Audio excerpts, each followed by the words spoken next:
Assalamualaikum warahmatullahi wabarakatuh. Selamat sore. Waalaikumsalam warahmatullahi wabarakatuh. Selamat sore, Pak.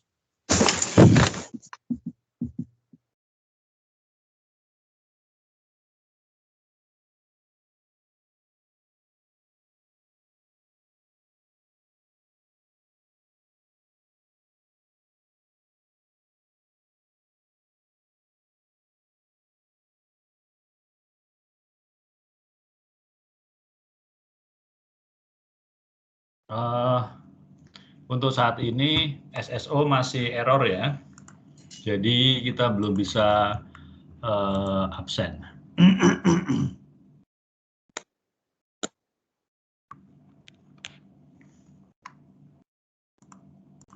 Oke, baiklah kita mulai saja untuk kuliah sore ini. Kemarin kita sudah berbicara mengenai vektor, ya. Nah, kemarin fungsi vektor itu apa sih?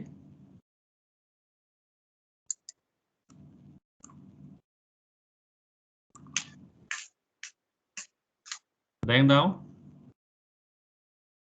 Fungsi vektor itu apa?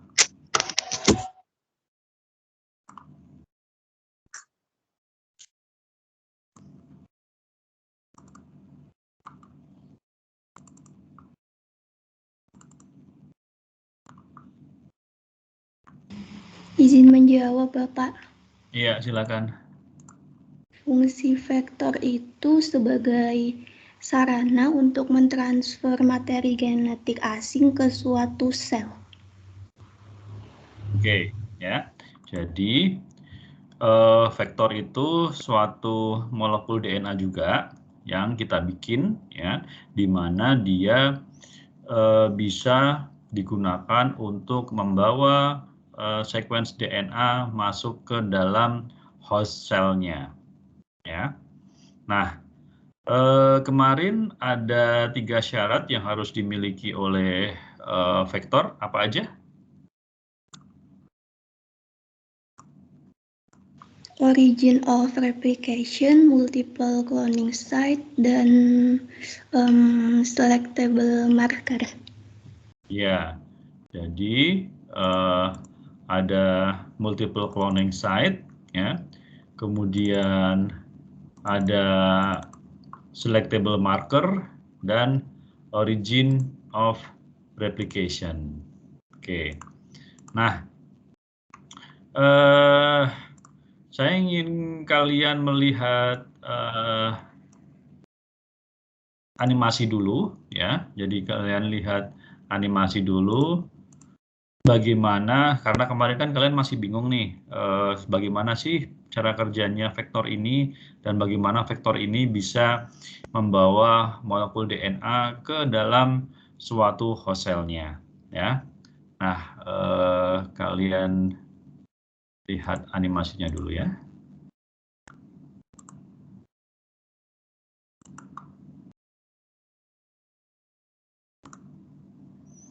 Oke, kalian bisa lihat slide saya? Bisa, Bapak. Bisa, Pak. DNA cloning is a method for isolating a Dengar suaranya? Bisa dengar suaranya? Terdengar, Bapak. Oke, Bisa, saya ulangi Pak. lagi ya. Oke, saya ulangi lagi.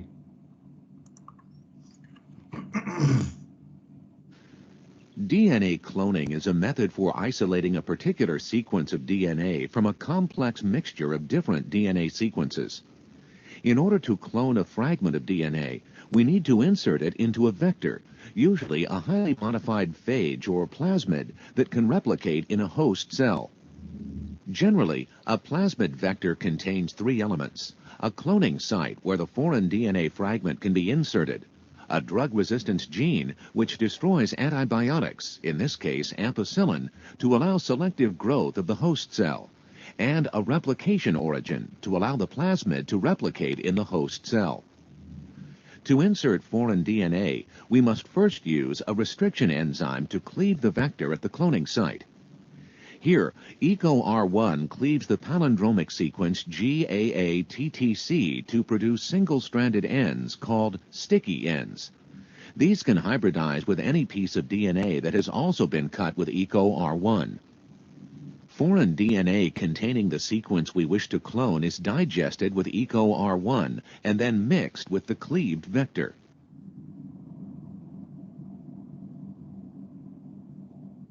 The sticky ends of the foreign and plasmid DNA molecules hybridize and then are sealed into phosphodiester linkages by the enzyme DNA ligase, creating a recombinant plasmid.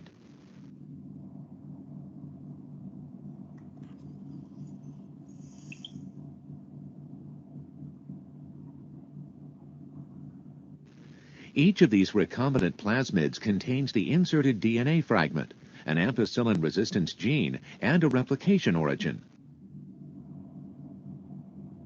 A pool or library of circular recombinant plasmids is thus created. Each plasmid carries a unique fragment of foreign DNA, as indicated by the colored arrows. Next, the host cells, E. coli bacteria, are added to the recombinant plasmids. The cells have been treated with calcium chloride to make them permeable to DNA molecules. Through a process called transformation, a few cells take up a recombinant plasmid, while most other cells do not.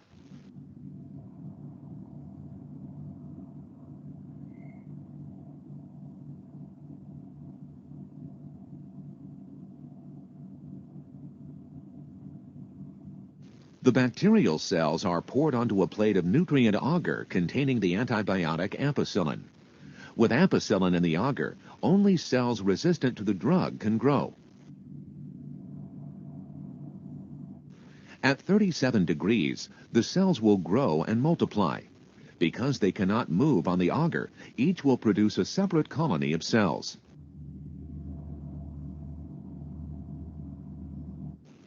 The non-transformed cells lack the plasmid with the ampicillin resistance gene and die.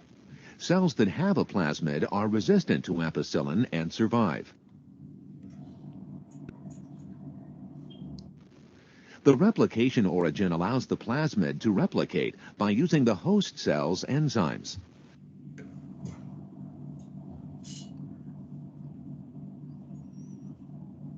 Plasmid replication is independent of host cell division, but plasmids are distributed to each daughter cell when the host cell divides.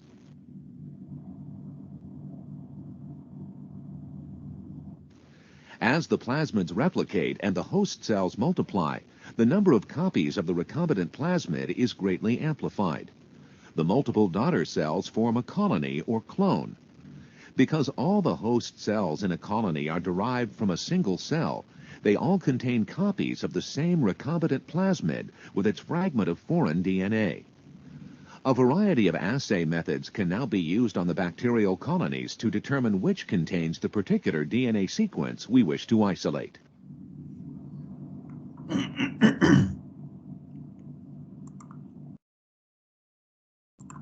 Oke, ya.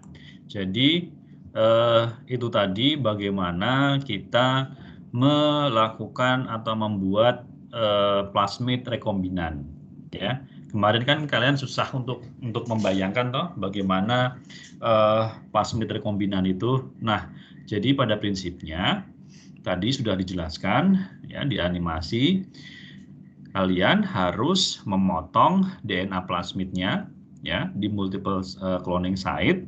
Kemudian pada bagian jadi memotong plasmid pada bagian multiple cloning site-nya ya sesuai dengan restriction enzyme yang digunakan juga untuk memotong fragmen DNA-nya. Ya, jadi antara fragmen DNA dengan plasmid itu dipotong dengan enzim restriksi yang sama. Ya. Nah, kenapa harus digunakan enzim restriksi yang sama? Supaya nanti antara plasmid ya dan fragmennya tadi bisa nempel. Ya. Kalau fragmen kalau dipotong dengan enzim restriksi yang berbeda, ya, ujung yang terbentuk kan akan berbeda, sehingga tidak bisa nempel, ya. Oleh karena itu harus dipotong dengan menggunakan enzim restriksi yang sama. Kecuali nanti kalau ujungnya itu ujung tumpul atau belan N, ya. Nah, kemarin kita sudah berbicara mengenai plasmid, ini nanti kita akan berbicara mengenai enzim restriksinya, seperti itu, ya. Oke, saya akan pertontonkan lagi, saya akan tunjukkan lagi, saya akan putar lagi animasi dari bagaimana kita melakukan atau membuat plasmid rekombinan, ya. Perhatikan baik-baik.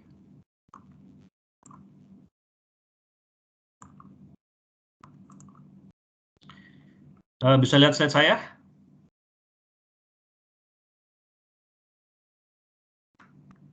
Bisa, Pak. Oke, kalian perhatikan ya.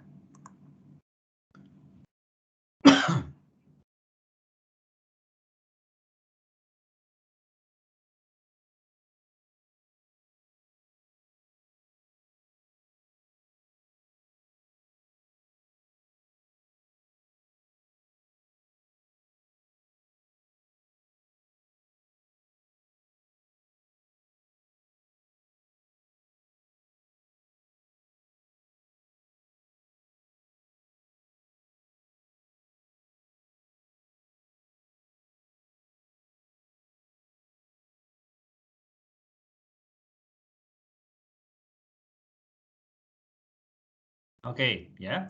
Jadi tadi sudah dijawab sama temanmu. Syarat dari suatu vektor atau plasmid di sini adalah dia mengandung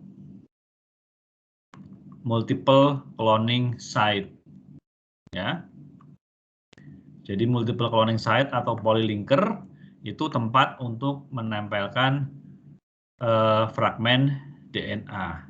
Kemudian ada selectable marker, di sini yang digunakan adalah ampicillin, ya.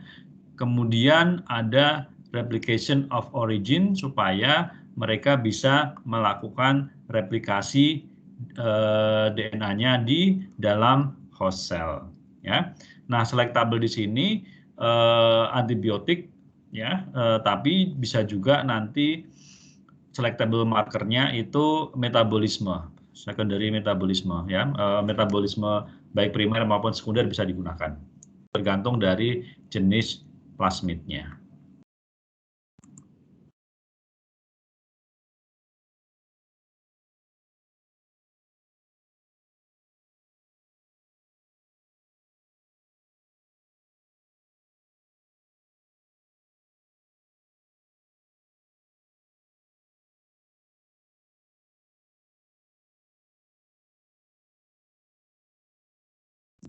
Oke, ya. Jadi fragmen DNA yang mau dimasukkan itu dipotong dengan enzim yang sama yang digunakan untuk memotong plasmidnya. Ya, ingat ini tadi di daerah multiple cloning site. Tidak bisa kalian menggunakan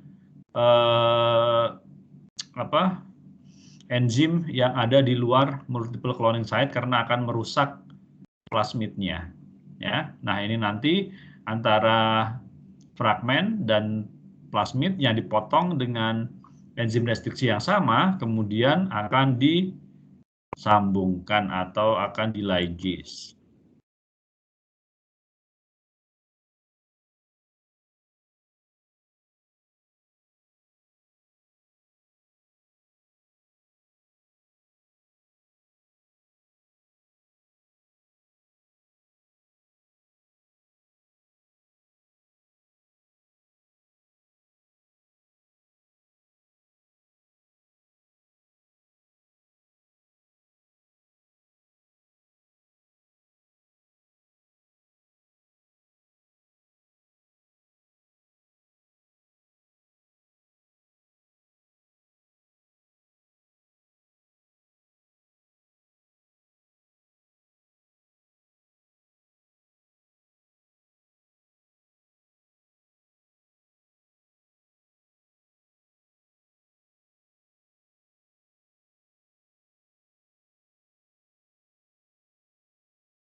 Oke, ya. Nah, jadi kemudian setelah kalian mendapatkan plasmid rekombinan, kemudian akan ditransformasikan ke dalam sel hostnya. Ingat bahwa transformasi ini proses yang sangat inefisien. Jadi kemungkinannya itu kecil sekali, ya. Oleh karena itu perlu dibikin banyak plasmid rekombinan maupun selnya supaya yang inefisien ini tetap bisa membuat hasil transforman yang bisa mendapatkan hasil yang besar atau banyak, seperti itu, ya. Jadi pada saat proses transformasi ini tidak semua sel walaupun sudah ditreatment itu bisa kemasukan oleh plasmid rekombinan ini, ya.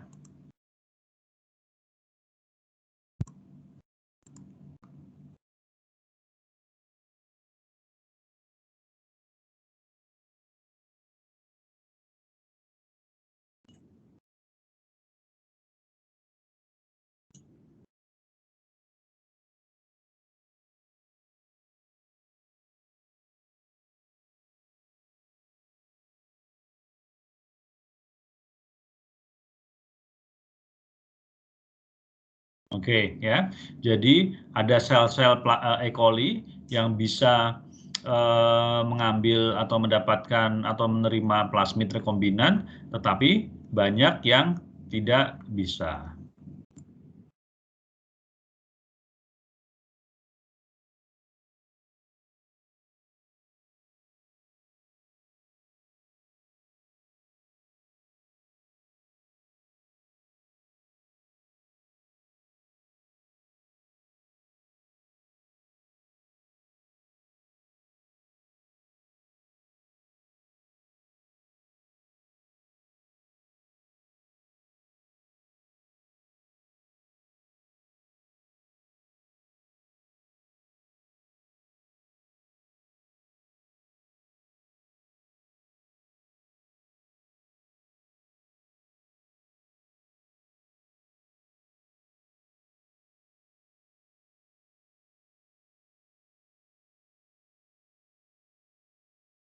Oke, ya.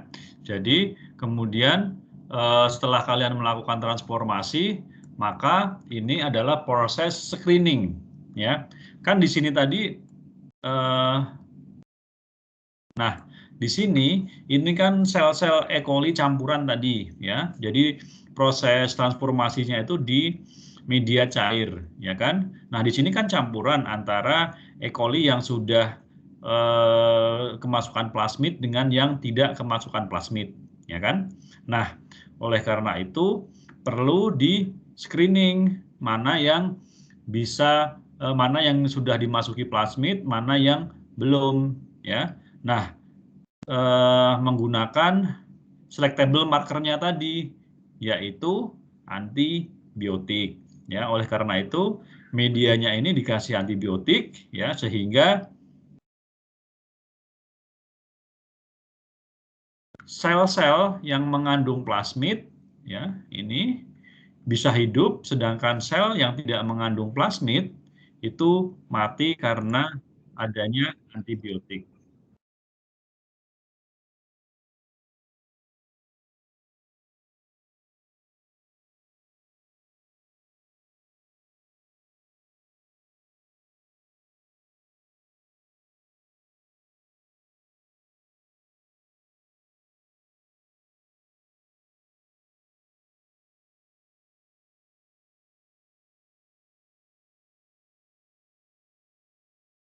Nah, tadi plasmidnya memiliki origin of replication, ya.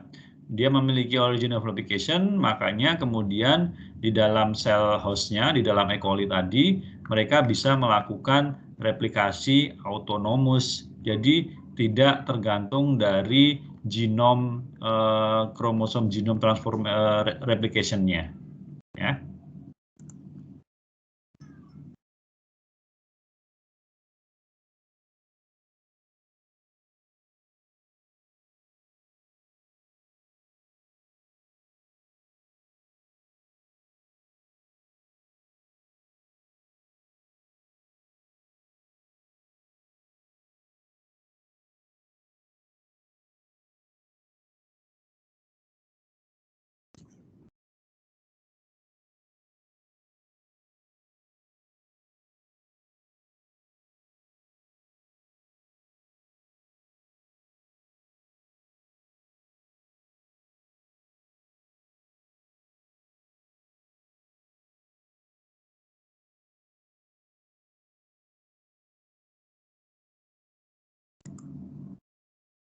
Oke, ya. Jadi itu tadi bagaimana proses plasmid rekombinan kemudian transformasi. Ya. Oke, sekarang kalian sudah ada gambaran toh bagaimana DNA itu masuk ke dalam plasmid, kemudian menjadi plasmid rekombinan, kemudian plasmid rekombinan ini dimasukkan ke dalam host cell-nya, ya. Nah, sebelum kita lanjutkan, ada pertanyaan dulu.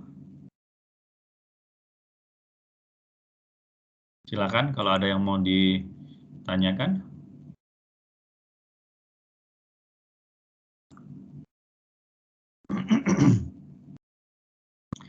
Oke, SSO sudah bisa lagi. Kita absen dulu ya. Baik, Pak. Oke, ada yang mau ditanyakan? Silakan. Kalau ada yang mau ditanyakan.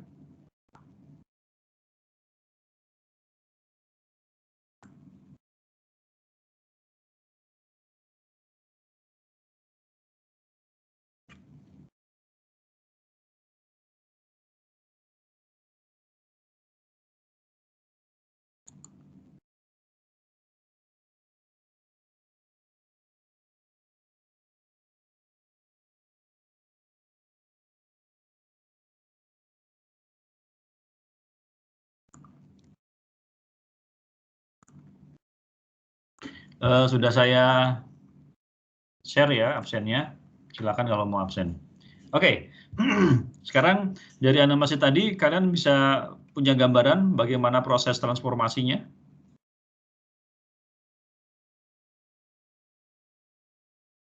Atau masih ada yang mau ditanyakan?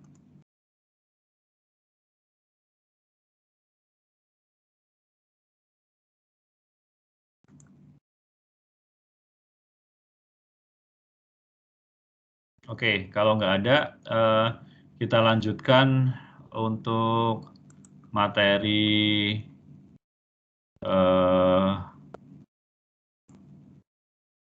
berikut ini ya.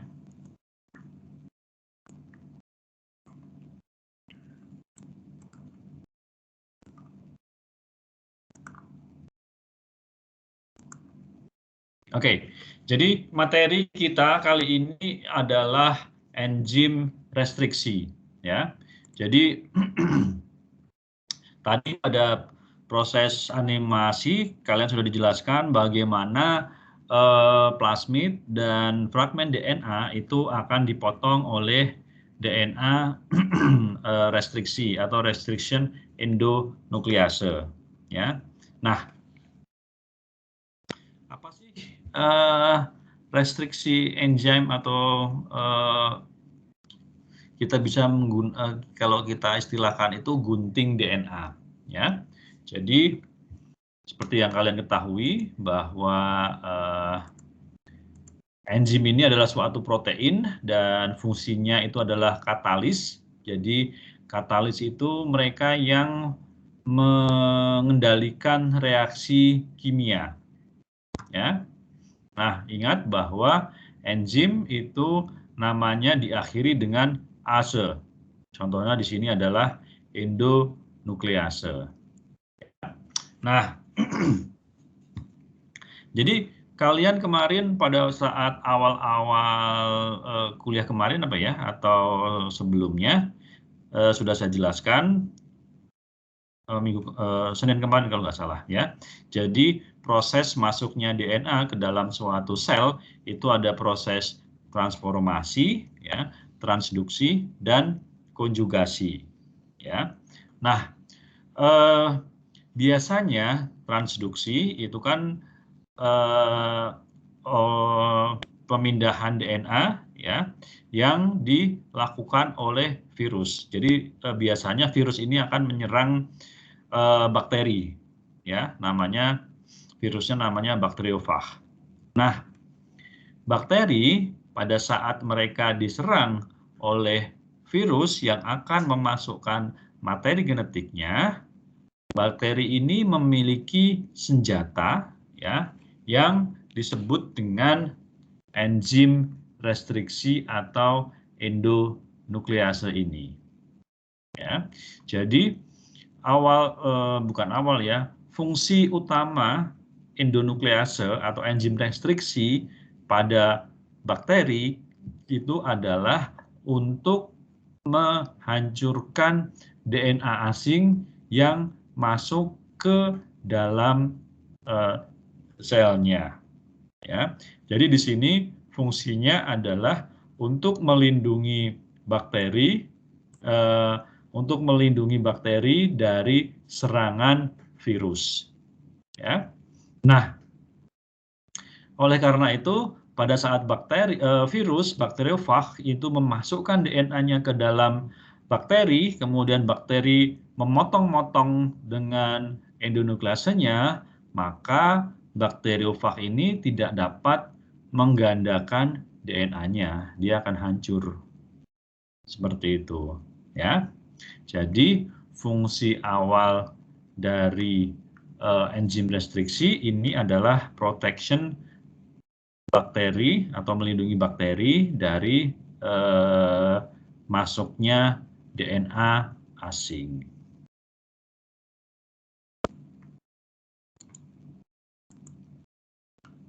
Oke, sekarang restriction endonuklease ya. Jadi sesuai dengan namanya, restriction endonuklease itu restrict, dia membatasi ya, atau dia bisa menghancurkan DNA virus ya. Jadi di sini restriction endonuklease itu dia menghancurkan virus sehingga genom dari virus itu dihancurkan pada saat mereka masuk ke dalam sel bakterinya. Ya, restriction endonuklease disebut juga restriction enzyme. Ya, endo itu inside, nuklease itu dia memotong asam nukleat. Ya, ingat dia memotong asam nukleat. Jadi dia bisa memotong DNA maupun RNA. Ya, jadi di sini endonuklease enzim yang bisa memotong ikatan fosfodiester, ya, fosfodiester dari dalam rantai polinukleotid. Ya. Nah, jadi tadi fungsi dari restriction endonuklease. Nah, bagaimana restriction endonuklease ini mengenali sekuen yang akan dipotong? Ya. Jadi restriction endonuklease itu mengenali sequence DNA yang spesifik dan pendek, dan kemudian dia akan memotong dari situ. Jadi seperti tadi contohnya ya, pada plasmid rekombinan itu enzim EcoR1 dia memotong pada sequence DNA yang pendek dan khusus. Ya. Nah, sequence DNA yang khusus ini disebut juga dengan recognition sequence atau restriction site. Ya. Jadi restriction site atau recognition sequence itu sama, yaitu specific DNA sequence, ya, specific DNA sequence yang dikenali oleh enzim restriksi. Tuh.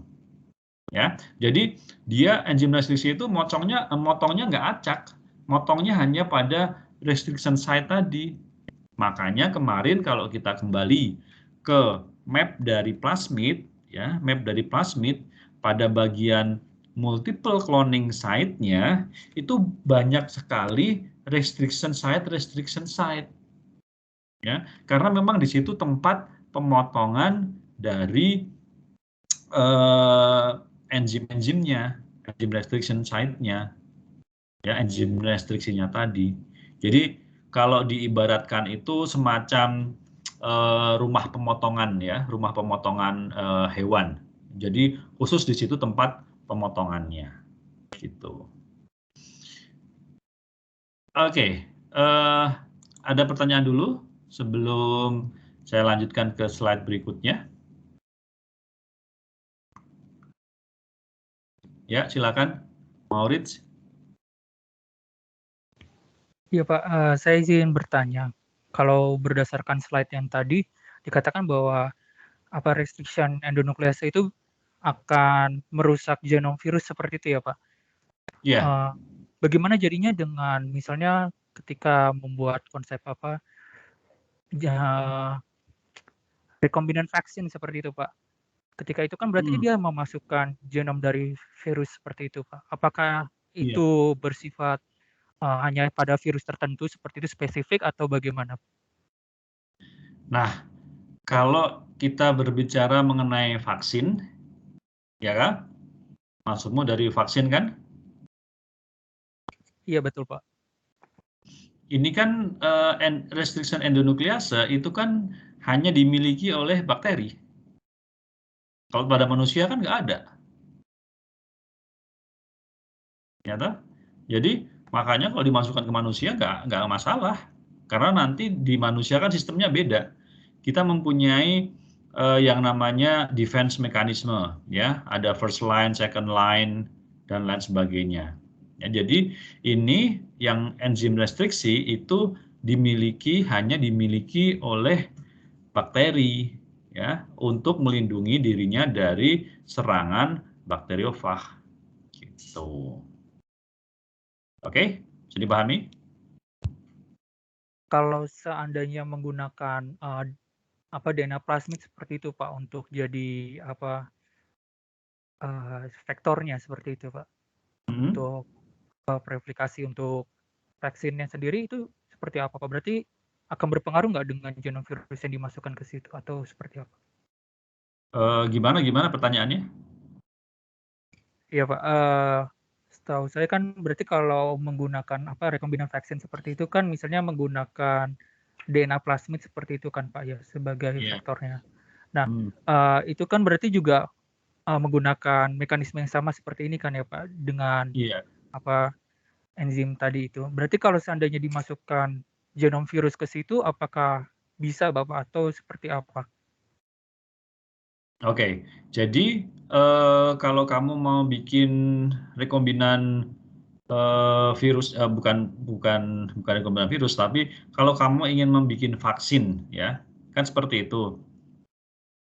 Kemudian dimasukkan ke plasmidnya, gitu maksudmu? Iya Bapak, ya, menggunakan DNA plasmid itu. Nah, bisa juga, kan kalau di manusia tidak ada enzim restriksi, toh? Jadi kan nggak masalah. Ingat bahwa enzim restriksi ini ada di dalam sitoplasmanya, bukan di plasmidnya. Kalau plasmidnya sendiri kan sequence DNA saja. Ya, jadi nggak masalah, karena manusia ataupun eukaryot yang lain tidak memiliki enzim restriksi. Jadi ya nggak akan dipotong oleh endonuklease kan, karena endonuklease itu hanya dimiliki oleh bakteri. Gitu. Ya berarti ketika genom virus itu dimasukkan ke dalam DNA plasmid itu tidak akan bermasalah ya Bapak ya? Tetap masih bisa seperti itu? Ya bisa aja, tapi kan kemarin kamu harus ketahui bahwa perbedaan vektor itu kan pada kemampuannya dalam membawa sequence DNA. Nah sekarang kalau genom virusnya yang sudah di rekombinan itu ada berapa? Besarnya ada berapa? Ya kan? Kalau di atas 10 KB ya berarti dia tidak bisa menggunakan plasmid. Di atas 10 KB pakainya apa?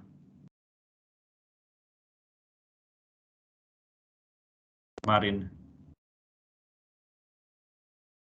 Menggunakan yeast bukan ya Pak? Yeast terlalu besar. Di atas plasmid ada phage, ya, ada bakteriofag, gitu. Jadi nggak masalah. Selama plasmid itu kan kemampuannya dia membawa sequence DNA adalah 10 KB paling maksimal. Sequence apapun selama dia ukurannya 10 KB itu bisa dibawa oleh plasmid. Cuma nanti efisiensinya yang semakin rendah karena menjadi besar kan ukurannya. Tuh. Iya baik Pak, terima kasih Oke. jawabannya. Ada pertanyaan yang lain? Ini kalian sudah mengambil biomol ya?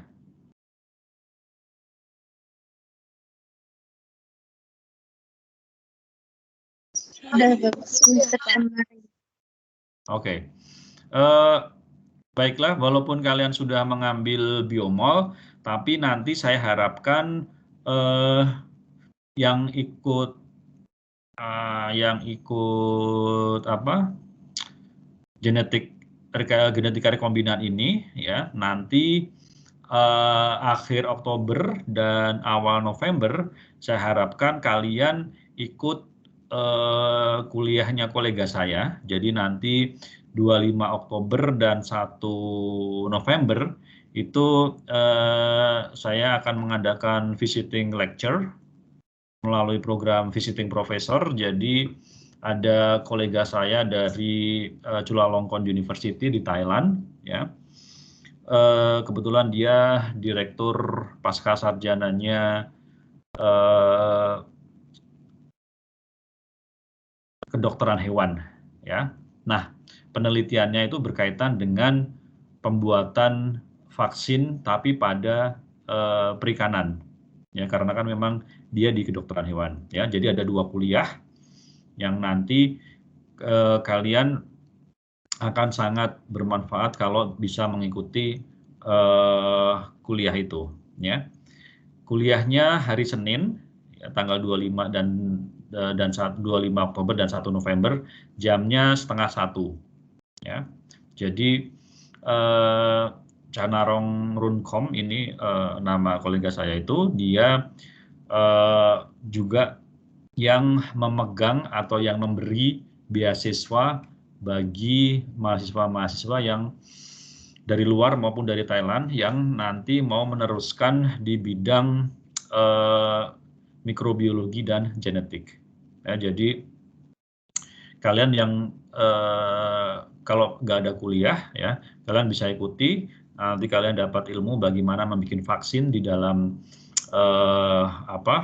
pada ikan ya, dan juga saya juga minta dia untuk memberi sedikit overview mengenai program S2 yang dia bawahi ya. Kebetulan sudah ada bimbingan saya dulu Faras yang dulu saya kirim 6 bulan di Biotek Thailand, kemudian setelah selesai itu langsung dikasih beasiswa S2 oleh Canarong ini. Jadi sekarang Faras sudah langsung begitu lulus langsung begitu ya, jadi begitu selesai dari Indonesia, kemudian selesai dari Thailand, kemudian dia bikin nulis skripsinya, kemudian setelah selesai udah langsung masuk S2 karena selama dia penelitian di Biotek ya, selama penelitiannya itu dia sudah dikasih beasiswa ya, sudah dikasih beasiswa untuk S2 ya. Bayangkan belum selesai tapi sudah di booking untuk dikasih beasiswa S2 ya. Jadi nanti kalau kalian tertarik juga hari Senin 12:30 ya, tanggal 25 dan tanggal 1 November itu kalian bisa ikuti visiting lecture ini ya. Oke. Baiklah.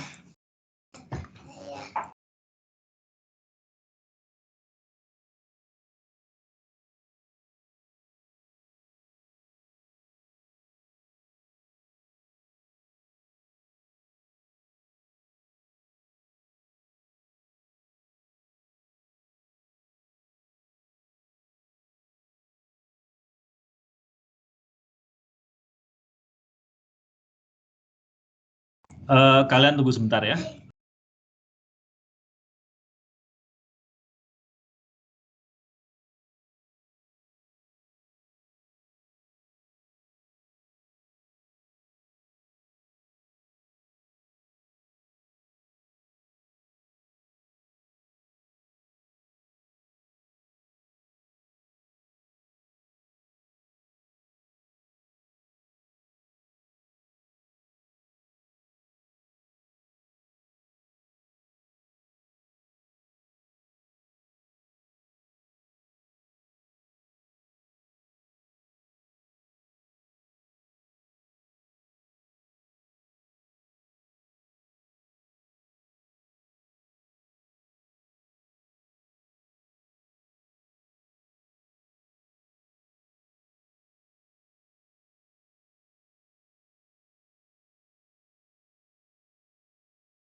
Oke, baiklah.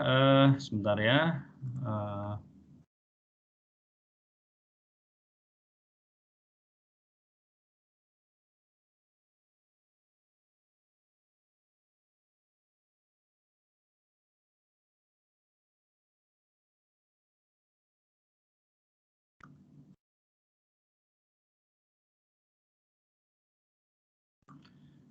Saya akan share slide. Kalian lihat lagi bagaimana animasi dari enzim restriksi. Oke.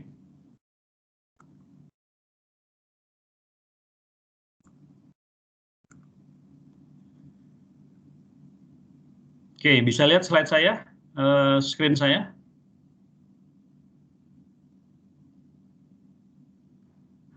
Terlihat, Pak. Oke. Terlihat, Pak. Kalian perhatikan ya. Restriction endonucleases are enzymes that cleave DNA at specific nucleotide sequences. The sequence recognized is often 4 to 6 nucleotides long.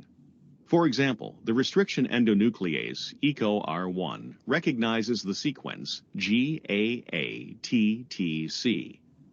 The nucleotides at one end of the recognition sequence are often complementary to those at the other end. The two strands of the DNA duplex have the same nucleotide sequence running in opposite directions for the length of the recognition sequence. Because the same recognition sequence occurs in both strands of the DNA duplex, the restriction endonuclease can bind to and cleave both strands of the DNA molecule. Because the bond cleaved is typically not positioned in the center of the recognition sequence, and the DNA strands are antiparallel, the cut sites are offset from each other. After cleavage, each DNA fragment has a single-stranded end a few nucleotides long, and the single-stranded ends of the two fragments are complementary to each other. These single-stranded ends can pair with each other, sticky ends. Once their ends have paired, the two fragments can be joined together with the enzyme DNA ligase, which reforms the phosphodiester bonds of DNA. What makes restriction endonucleases so valuable is that any two fragments of DNA produced by the same restriction endonuclease can be joined together. Restriction endonucleases are fundamental tools in genetic engineering. Oke, ya.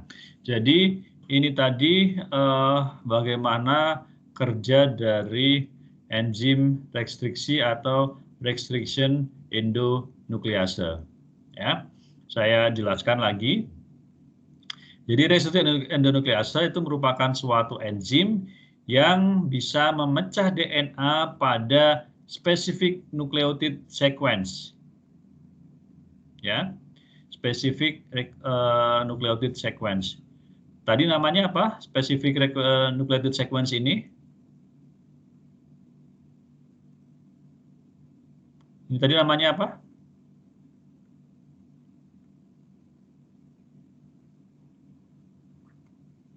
Halo? Restriction site. Tadi namanya restriction site atau recognition sequence. Ya, jadi enzim restriksi itu dia bisa memutus DNA pada specific nucleotide sequence. Ya, nah biasanya specific nucleotide sequence-nya ini terdiri dari 4 sampai 6 nukleotid. Jadi 4 sampai 6 basa. Ya, nah contohnya di sini adalah EcoR1, di mana EcoR1 ini dia mengenali sequence GAATTC. Artinya apa? Apabila pada suatu sequence, ya, ada satu sequence, kemudian ada sequence GAATTC atau kebalikannya CTTAG, maka ini akan dipotong oleh enzim restriksi. Ya, jadi itu bagaimana enzim restriksi bekerja. Dia akan mengenali restriction site-nya. Ya. Restriction endonucleases are enzymes that cleave DNA at specific nucleotide sequences. The sequence recognized is often 4 to 6 nucleotides long. For example, the restriction endonuclease EcoR1 recognizes the sequence GAATTC. The nucleotides at one end of the recognition sequence are often complementary to those at the other end. The two strands of the DNA duplex have the same nucleotide sequence running in opposite directions for the length of the recognition sequence. Oke, ingat bahwa DNA itu antiparalel, ya, sehingga ini menjadi palindromik. Apa itu palindromik? Palindromik itu dibaca dari depan, ya, dan dari belakang itu sama. Oleh karena itu, maka enzim restriksi akan memotong kedua untai DNA karena dia mengenali sequence restriction site-nya ini tadi, ya. Because the same recognition sequence occurs in both strands of the DNA duplex, the restriction endonuclease can bind to and cleave both strands of the DNA molecule. Because the bond cleaved is typically not positioned in the center of the recognition sequence, and the DNA strands are antiparallel, the cut sites are offset from each other. Oke, nah ini yang disebut dengan sticky end, ya, atau ujung gantung, ya, ujung gantung atau sticky end. Jadi di sini nanti dia bisa menempel kembali dengan precise, dengan tepat, ya. After cleavage, each DNA fragment has a single-stranded end a few nucleotides long, and the single-stranded ends of the two fragments are complementary to each other. These single-stranded ends can pair with each other, sticky ends. Once their ends have paired, the two fragments can be joined together with the enzyme DNA ligase, which reforms the phosphodiester bonds of DNA. What makes restriction endonucleases so valuable is that any two fragments of DNA produced by the same restriction endonuclease can be joined together. Restriction endonucleases are fundamental tools in genetic engineering. Oke, ya. Jadi kenapa restriction endonuclease ini sangat penting dalam rekayasa genetik karena dia bisa memotong, ya, dua fragmen DNA dengan enzim yang sama itu bisa digabungkan. Ya, tadi makanya pada pembuatan plasmid rekombinan, plasmidnya dipotong dengan enzim yang sama dengan yang digunakan untuk memotong DNA sequence DNA asingnya tadi, ya. Karena mereka dipotong dengan enzim yang sama, maka ini bisa digabungkan dengan enzim ligase. Seperti itu, ya. Oke, ya, jadi keuntungan dari enzim restriksi ini tadi, apabila ada dua fragmen dipotong dengan enzim yang sama, maka keduanya bisa digabungkan. Oleh karena itu, dimungkinkan kita melakukan rekayasa genetik. Karena apa? Dengan enzim restriksi yang sama, kita bisa menggabungkan. Tadi contohnya, jadi plasmid dipotong dengan EcoR1, kemudian fragmen DNA asing dipotong dengan EcoR1, digabungkan. Udah. Ya, jadi bisa masuk deh jadi plasmid rekombinan. Seperti itu. Ya. Oke. Ada pertanyaan dulu sebelum saya lanjutkan?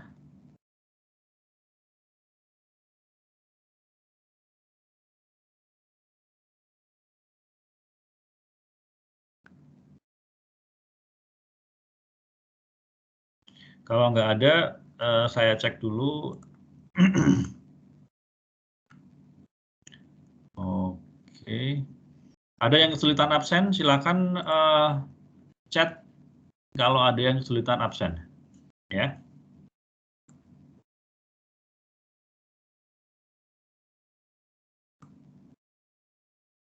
Oke, ada pertanyaan sebelum saya lanjutkan?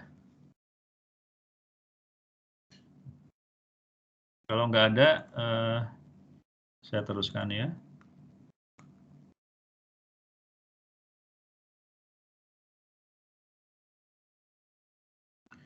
Saya akan share animasi lagi, kalian perhatikan baik-baik ya.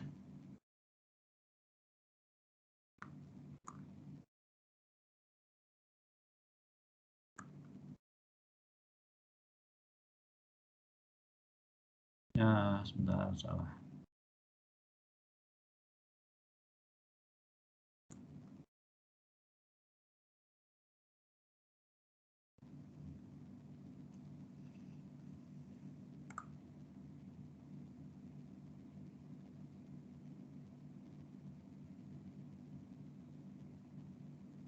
Restriction enzymes. Kalian bisa dengar suaranya? Bisa, Bisa, Pak. Pak. Oke, perhatikan ya. Oke, perhatikan ya. Restriction enzymes. In the year 1963, the two enzymes responsible for restricting the growth of bacteriophage in E. coli were isolated. One of these added methyl groups to DNA, while the other cut DNA. The latter was called restriction endonuclease. Restriction enzymes belong to a larger class of enzymes called nucleases. These are of two kinds, exonucleases and endonucleases. Exonucleases remove nucleotides from the ends of the DNA, whereas endonucleases may cut at specific positions within the DNA. Restriction endonuclease always cut DNA molecules at a particular point by recognizing a specific sequence of 6 base pairs. This specific base sequence is known as recognition sequence. More than 900 restriction enzymes have been isolated from 230 strains of bacteria, each of which recognize different recognition sequences. Example, restriction enzymes ECO RI. E represents the genus name Escherichia. CO represents species name Escherichia coli. These three letters are written in italics. R, name of the strain. Roman numbers following the names indicate the order in which the enzymes were isolated from that strain of bacteria. Each restriction endonuclease functions by inspecting the length of DNA sequence and recognizes a specific palindromic nucleotide sequences in DNA. Palindrome means a group of letters that form same words when read both backward and forward. Example, 5 dash to 3 dash direction, 3 dash to 5 dash direction, 5 dash GAATTC, 3 dash, 3 dash CTTAG, 5 dash. Restriction enzyme cleaves DNA molecules in two ways. In one way, they cut both strands of DNA at exactly opposite points to each other. This results in DNA fragments with blunt ends or flush ends, where two strands end at the same point. Such cut is generally termed as even cut. 2. But commonly, most enzymes cut the two strands of DNA double helix at different locations.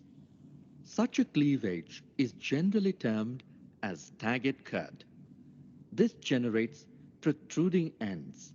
That is, one strand of DNA double helix extends some bases beyond the other. since the target site is palindromic in nature.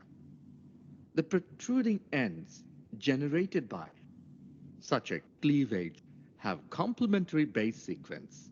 As a result, they readily pair with each other, and such ends are called cohesive ends or sticky ends. This stickiness of ends facilitates the action of enzyme DNA ligase. When cut by the same restriction enzyme, the resultant DNA fragments have the same kind of sticky ends, and these can be joined together by using DNA ligases. This property of restriction enzymes is of great value for the construction of recombinant DNA. Restriction endonucleases are used in genetic engineering to form recombinant molecules of DNA, which are composed of DNA from different sources. When cut by the same restriction enzymes, the resultant DNA fragments have same kind of sticky ends, and these can be joined together using DNA ligases. The recombinant vector molecule cannot be created unless the vector and source DNA is cut with the same restriction enzyme. Separation and isolation of DNA fragments. The DNA fragments can be separated by gel electrophoresis. Since DNA fragments are negatively charged molecules, they can be separated by forcing them to move towards anode under electric field through matrix or medium. The matrix is agarose. The DNA fragments separate according to their size through sieving effect produced by agarose gel. The DNA is bright orange colored bands in an ethidium bromide stained gel exposed to UV light. The separated bands of DNA are cut out from agarose gel and extracted from gel piece. This step is known as elution.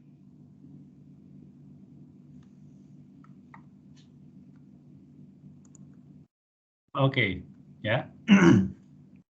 Jadi itu tadi tambahan lebih lengkap bagaimana enzim restriksi digunakan pada proses rekayasa genetik. Ya. Nah, kita akan kembali lagi ke slide-nya. Jadi saya harap dengan animasi tadi kalian bisa lebih mudah untuk memahami nanti yang akan saya jelaskan, ya, karena sudah ada gambaran di animasi tadi.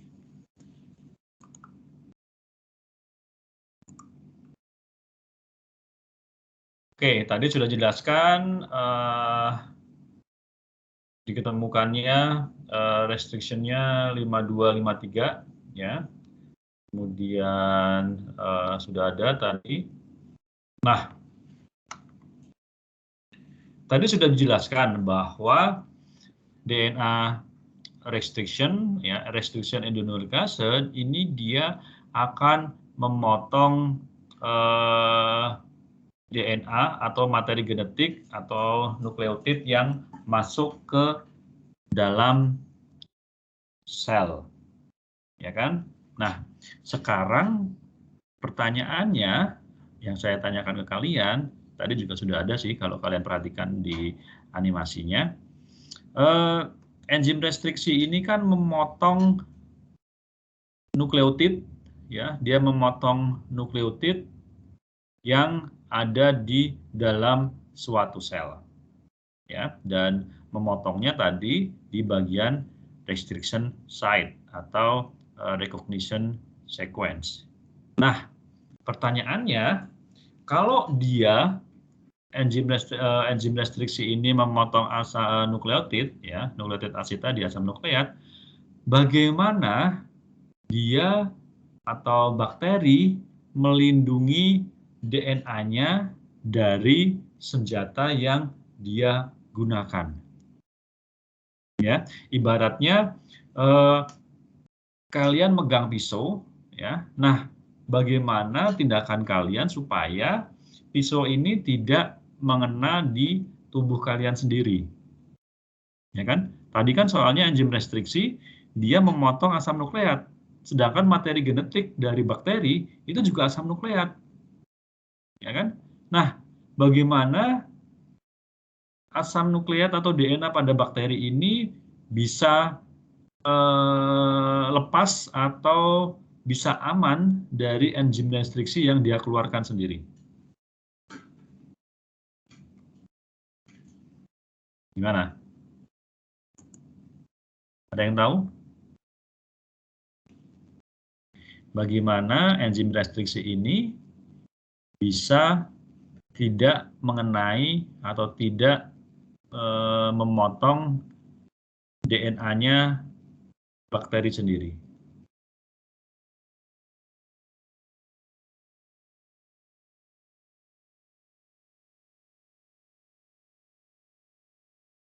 Ada yang tahu? Halo Pak, Ya. bisa menjawab? Maaf kalau salah ya Pak. Kalau dimodifikasi urutan sequence recognition-nya bisa Pak, dengan nambahin molekul metil C3 kali nukleotid. Oke, ya. Jadi bukan dengan mengubah sekuensnya, tapi dengan menambahkan gugus metil. Ya.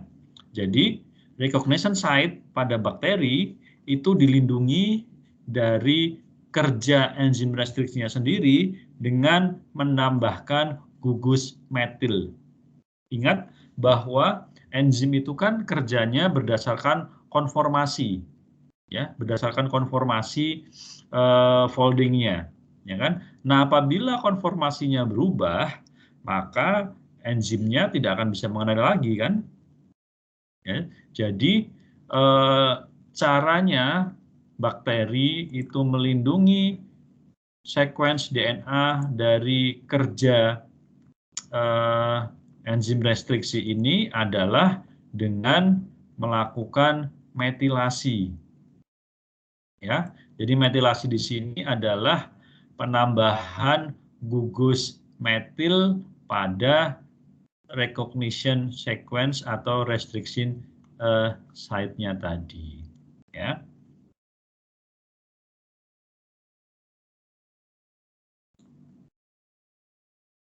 Oke, ya, jadi metilasi ini adalah penambahan gugus metil pada DNA. Ya, jadi di sini protection self DNA itu bakteri melindungi DNA-nya sendiri dengan penambahan gugus metil pada recognition site-nya. Jadi tadi yang dikatakan David benar, jadi dengan penambahan gugus metil. Jadi bukan sekuensnya yang dirubah. Kalau sekuensnya yang dirubah kan berarti terjadi mutasi, ya kan? Tetapi di sini yang dirubah adalah konformasi dengan penambahan gugus metil. Oke, ini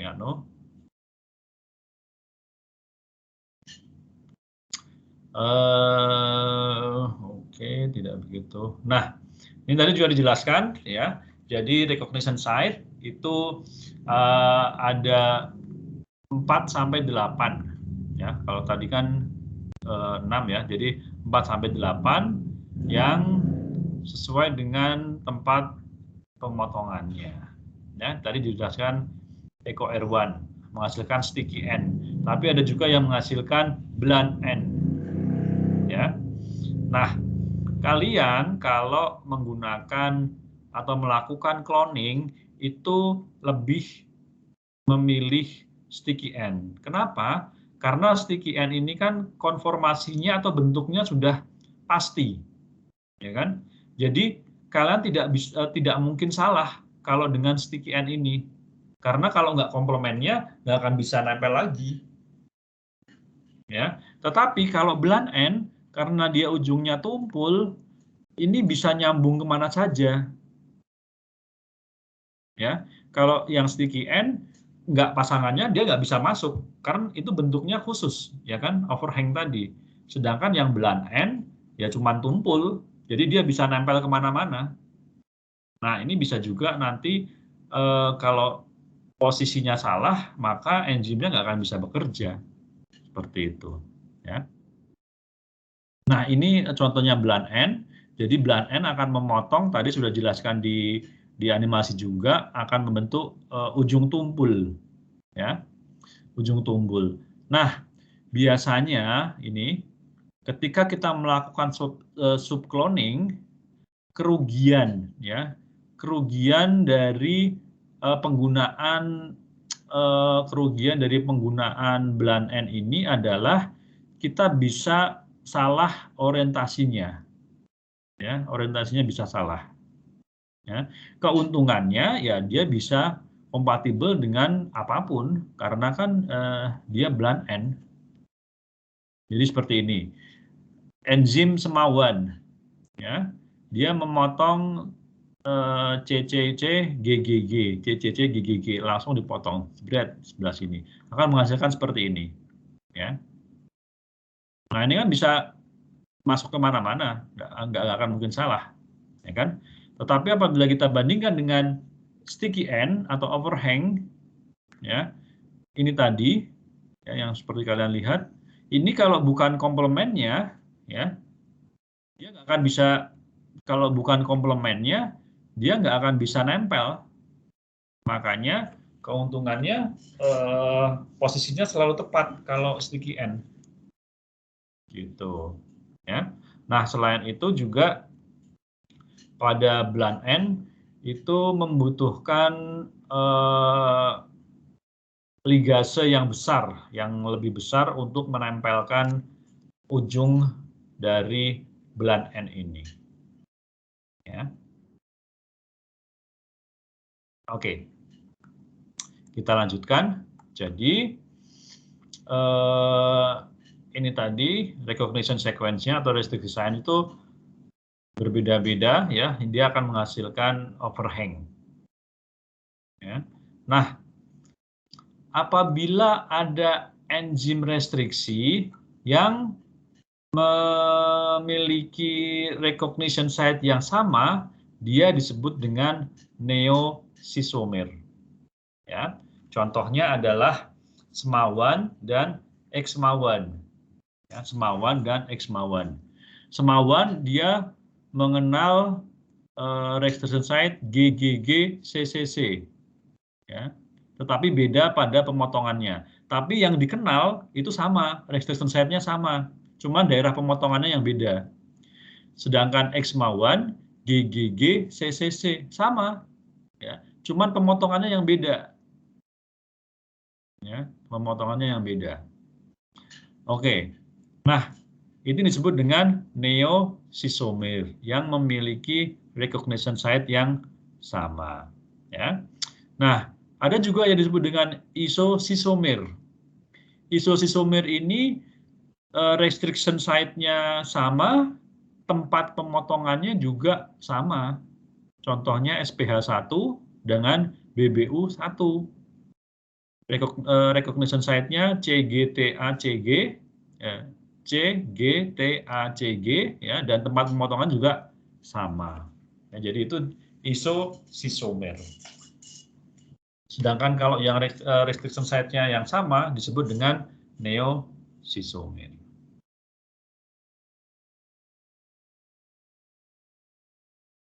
Oke, ya, ini tadi sticky end, dia kan komplemennya, ya, makanya tidak akan bisa salah.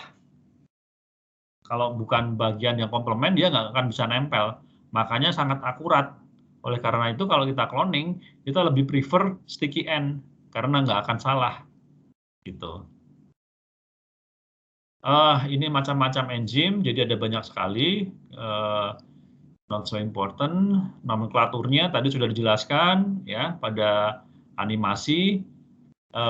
Eco R1, E itu E. coli, genusnya, Eco, colinya, spesies, R, strain-nya, dan 1 ini yang pertama kali diidentifikasi. Oke, ini contohnya. Nah, nanti kalau kalian memesan enzim restriksi, ya, nanti akan ketahui juga potongan-potongannya.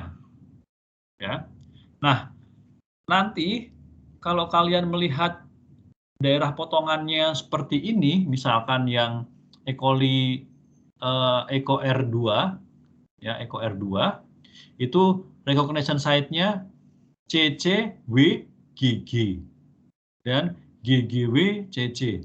Loh, kan nggak ada bahasa W, ya. Jadi W ini bisa diganti dengan A atau T, ya. Jadi bukan bahasanya bahasa W, bukan.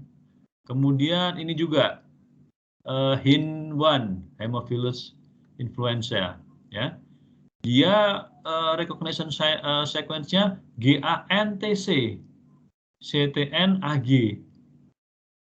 Ini kan nggak ada bahasa N, memang nggak ada, tapi N di sini bisa diganti dengan bahasa C, G, T, atau A.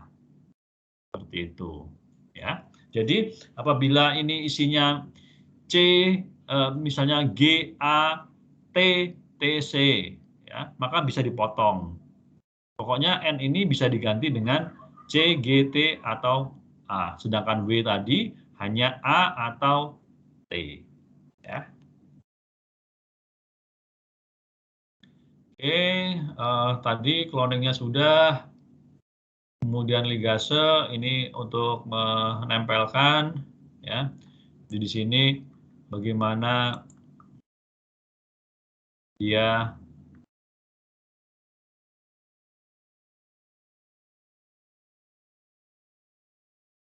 Oke, ya. Jadi yang disambung itu adalah ikatan kovalennya, ya, bukan ikatan hidrogennya.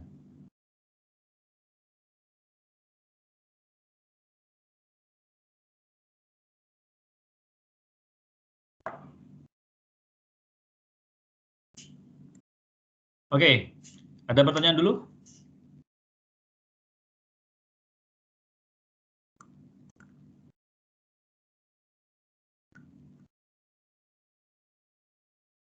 Silakan kalau ada yang mau ditanyakan. Bapak, Ya. izin bertanya, Pak. Nah. Tadi yang penggantian N atau W itu kan bisa ke salah satu yang tadi ada yang A, T, C, atau G itu yang N itu. Itu bebas saja ya, Pak? Kan itu kan Bebas. kalau ya, bebas saja. Nggak ada pengaruhnya ya, Pak, jadi? Nggak ada pengaruhnya. Semua bisa diganti itu, bisa dikenali. Baik, Pak. Ya, terima kasih, Pak. Ya. Oke, ada lagi yang mau ditanyakan? Kalau tidak ada, saya putarkan sekali lagi ya animasi yang mengenai enzim destriksi supaya dari penjelasan ini tadi, dari penjelasan slide-nya, kalian bisa lebih memahami lagi. Ya, perhatikan.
Mohon maaf Pak, di saya gak ada suaranya ternyata. Oh, nggak ada suaranya ya? Iya Pak. Iya, Pak.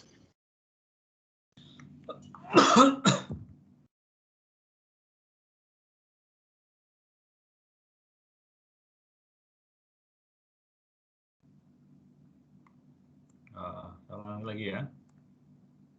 1963, the two enzymes Ya, bisa dengar? responsible for restricting the Bisa dengar? Bisa, Terdengar, Pak. growth of bacteriophage in E. coli were isolated.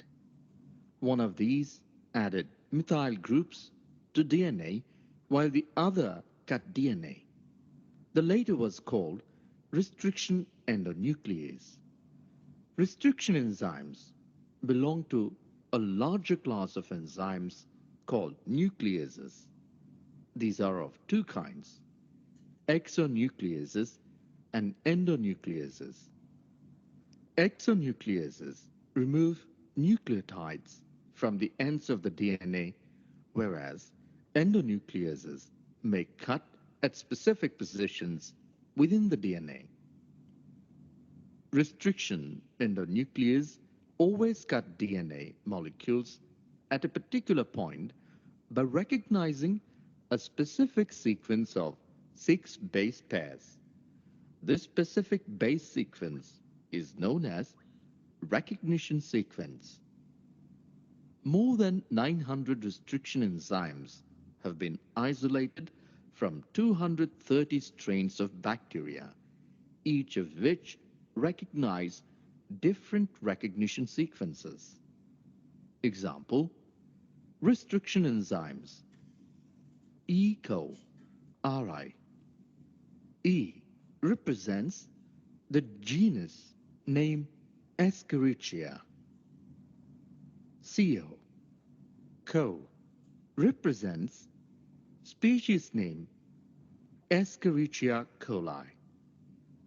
These three letters are written in italics.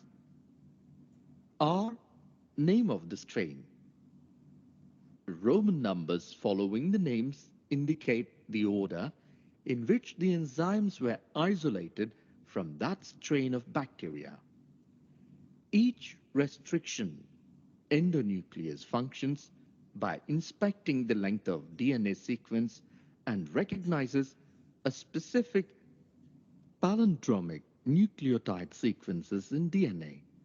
Palindrome means a group of letters that form same words when read both backward and forward. Example, 5- to 3- direction, 3- to 5- direction, 5- GAATTC, 3- 3- CTTAG, 5-. Restriction enzyme cleaves DNA molecules in two ways. In one way, they cut both strands of DNA at exactly opposite points to each other. This results in DNA fragments with blunt ends or flush ends, where two strands end at the same point. Such cut is generally termed as even cut. 2. But commonly, most enzymes cut the two strands of DNA double helix at different locations. Such a cleavage is generally termed as staggered cut. This generates protruding ends. That is, one strand of DNA double helix extends some bases beyond the other. Since the target site is palindromic in nature, the protruding ends generated by such a cleavage have complementary base sequence. As a result, they readily pair with each other, and such ends are called cohesive ends or sticky ends. This stickiness of ends facilitates the action of enzyme DNA ligase. When cut by the same restriction enzyme, the resultant DNA fragments have same kind of sticky ends, and these can be joined together by using DNA ligases. This property of restriction enzymes is of great value for the construction of recombinant DNA. Restriction endonucleases are used in genetic engineering to form recombinant molecules of DNA, which are composed of DNA from different sources. When cut by the same restriction enzymes, the resultant DNA fragments have same kind of sticky ends, and these can be joined together using DNA ligases. The recombinant vector molecule cannot be created unless the vector and source DNA is cut with the same restriction enzyme. Separation and isolation of DNA fragments. The DNA fragments can be separated by gel electrophoresis.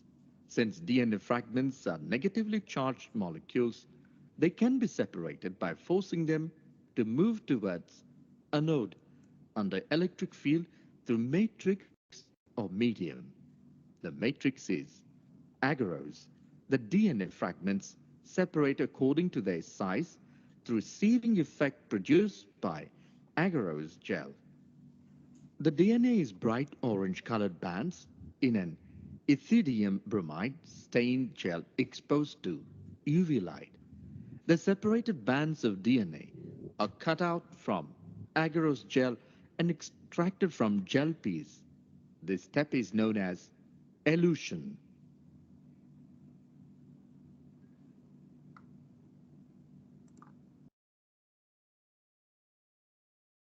Oke, ya.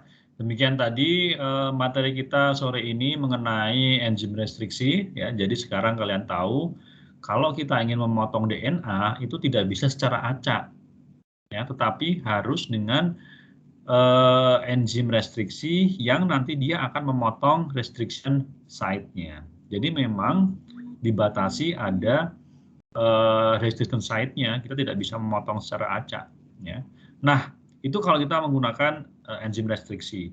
Tetapi sekarang itu ada teknologi yang paling baru, ya, namanya CRISPR-Cas, ya. Nah, CRISPR-Cas ini dia memotong DNA tidak dengan menggunakan restriction site, ya. Jadi CRISPR-Cas ini dia tidak menggunakan restriction site untuk memotongnya. Jadi dia bisa memotong semau kita.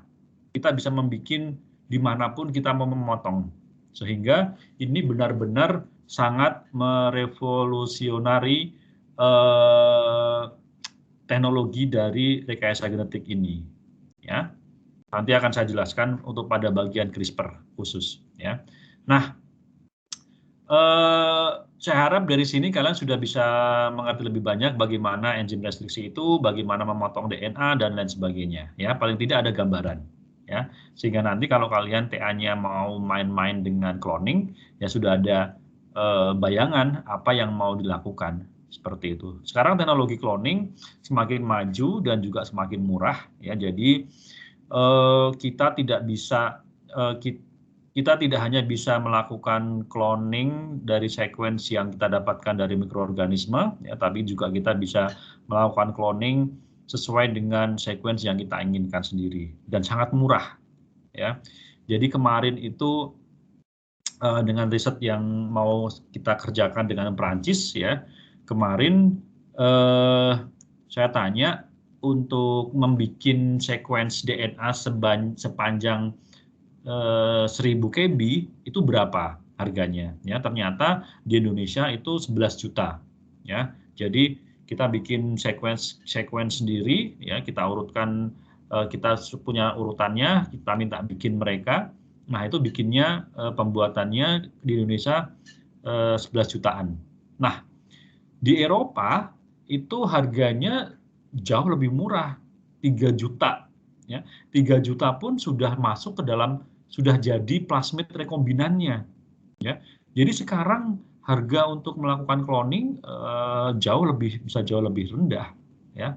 Dan itu makanya kenapa nanti insya Allah kalau kita jalan dengan pihak Perancis, maka saya berharap di lab Undip juga, di lab kita menjadi pionir untuk melakukan rekayasa genetik di Undip ini dan akan berkembang untuk selanjutnya seperti itu, ya. Oke, karena waktunya sudah habis, ada yang mau ditanyakan dulu?